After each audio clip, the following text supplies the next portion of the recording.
In the ancient Germanic faith, there is a god shrouded in mystery. Most people who are familiar with this ancient faith know the familiar names of Odin, of Thor, of Tyr, of Balder, and many others. Few know of the god we will cover today. Fewer still know the true nature of this god. Today, we will unravel the mystery of the Germanic god Algis, more commonly known as Alsus. Our journey begins with a brief passage from Germania by Publius Cornelius Tacitus. He writes, quote, "For Suvia is parted by a continual ridge of mountains, beyond which live many distinct nations. Of these, the Lygians are most numerous and extensive, and spread into several communities. It will suffice to mention the most puissant, even the Arians, Helvecones, Manamians, Elysians, and Naharvalians. Amongst the Naharvalians is shown a grove, sacred to devotion extremely ancient. Over it, a priest presides apparelled like a woman, but according to the explication of the Romans, 'tis Castor and Pollux who are here worshipped. This divinity is named Alsus. There are indeed no images here, no traces of an extraneous superstition, yet their devotion is addressed to young men and to brothers."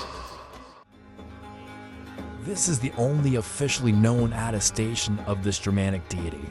In order to discover the truth, we must analyze and critique Tacitus. I promise it will be worth it. Tacitus, who is praised for his ethnographic and anthropological works, is found lacking in the field of religious commentary, and that is for good reason. He uses a form of syncretism known as Interpretatio Romana, which essentially states that the divines of every peoples on earth are secretly manifestations of the Roman divines.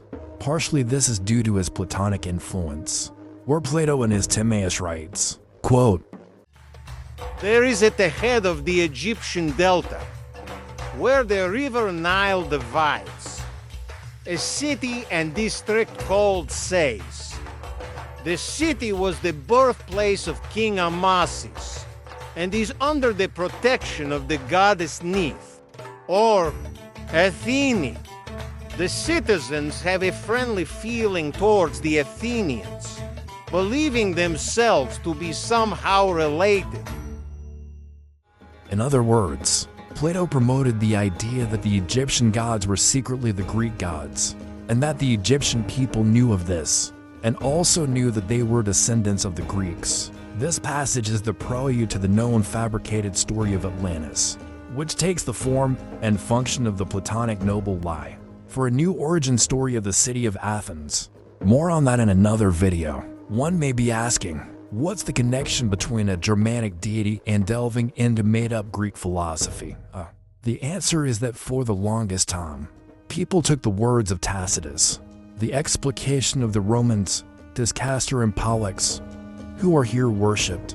This divinity is named Alsus, so seriously, to the point that they will proclaim it as evidence of the quote, divine twins archetype, everything's an archetype, close quote. But is it really?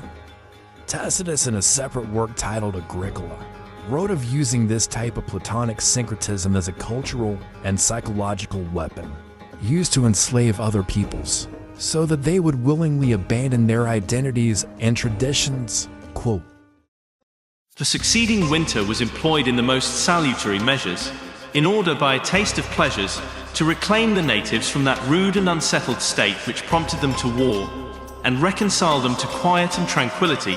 He incited them, by private instigations and public encouragements, to erect temples, courts of justice, and dwelling houses. He bestowed commendations upon those who were prompt in complying with his intentions, and reprimanded such as were dilatory, thus promoting a spirit of emulation which had all the force of necessity. He was also attentive to provide a liberal education for the sons of their chieftains, preferring the natural genius of the Britons to the attainments of the Gauls, and his attempts were attended with such success that they who lately disdained to make use of the Roman language were now ambitious of becoming eloquent. Hence the Roman habit began to be held in honor, and the toga was frequently worn. At length they gradually deviated into a taste for those luxuries which stimulate to vice, porticos and baths, and the elegancies of the table. And this, from their inexperience, they termed politeness, whilst in reality it constituted a part of their slavery." Tacitus, Agricola 21. To them they are delivered by the gods, as it were, imprisoned and bound into our hands. Tacitus Agricola 32. This is further compounded by the fact that Alcis is a real Latin word. Alcis is Latin for elk or moose. Take careful note of its conjugation. In Latin, much like other Romance languages, words are conjugated to indicate more information such as gender and quantity. If it were the quote, divine twins archetype, everything is archetypes, as Pi Perennialis and Syncretus would have you believe, it should be in the plural. Instead, Alcis is conjugated in the singular masculine. What you are looking at, what Tacitus is communicating is an elk god. Alcis in the Latin, Alges in Proto-Germanic. Alcis, Alges. Note the eerie similarity in pronunciation. Now that we have properly identified this deity, we can now begin to look for more evidence elsewhere in folklore. It is well known that during the Christianization of Europe, in the early to mid-Middle Ages, the Catholic Church in the West would employ the same syncretism of Tacitus and Plato before them, and for the same aims. A well-known example of this is Saint Bridget, who was an ancient, well-known, highly loved, and widely worshipped Celtic goddess of the same name. Different tactics were employed by the Church to diminish the divinity of the native European gods, to rewrite history in the form and style of the Platonic noble lie, to utilize pagan divinities to aid in the conversion of the traditional pagan folk of Europe. In the case of Alges, one has to go back to this early time of Germanic conversion to an individual named Hubertus. According to the Christian myth, Hubertus was a man who was a descendant of an ancient Germanic noble family. He was known for being exceptionally charming as well as exhibiting exceptional masculinity. In other words, Hubertus embodies the pinnacle of what a Germanic pagan man could attain. He was favored in the court of Theuderic III, king of the Franks. He married a beautiful woman, Floribin, daughter of Dagobert, Count of Leuven, the love of his life, his everything, and with whom was to have a child. Unfortunately, Floribin died during childbirth, and it broke the spirit of Hubertus. He set off into the woods, abandoning all of his familial, societal, and spiritual obligations. Though he was an exceptional hunter before this event, he became so skilled living off the land. Several years went by, which the distraught Hubertus never noticed. It was the thrill of the hunt, the struggle for daily survival, that kept his mind off of losing the woman he loved. By an ancient grove of thick pine trees along the border with Germania, he just caught a glimpse of a monster of a deer who went into the thick of the forest. Finally, he thought to himself, an animal to challenge my mastery of hunting. He crossed the threshold into this grove, listening to the birds, taking notice of the direction of the wind, listening to the sounds of the forest intently, using the pagan arts of augury and skills of a master huntsman.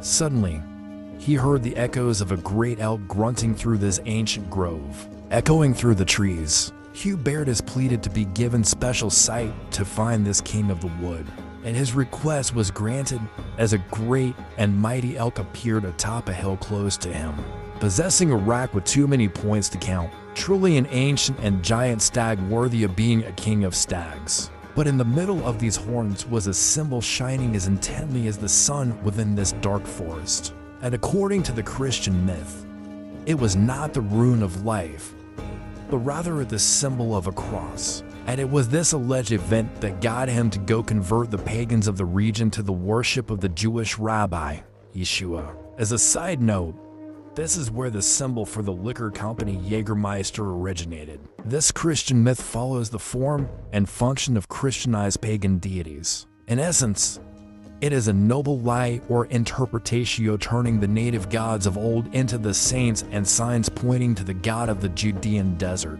essentially communicating the revisionistic propaganda that even your gods worship ours, and so should you. It is our theory that this Christian myth, this noble lie, is a corrupted version of a legend relating to this ancient and mysterious Germanic god Alges. This is but a mere introduction, and more research will be done. But now we have unpackaged and unraveled a mystery that has puzzled the revival of our true ancestral faiths today. Thank you for listening.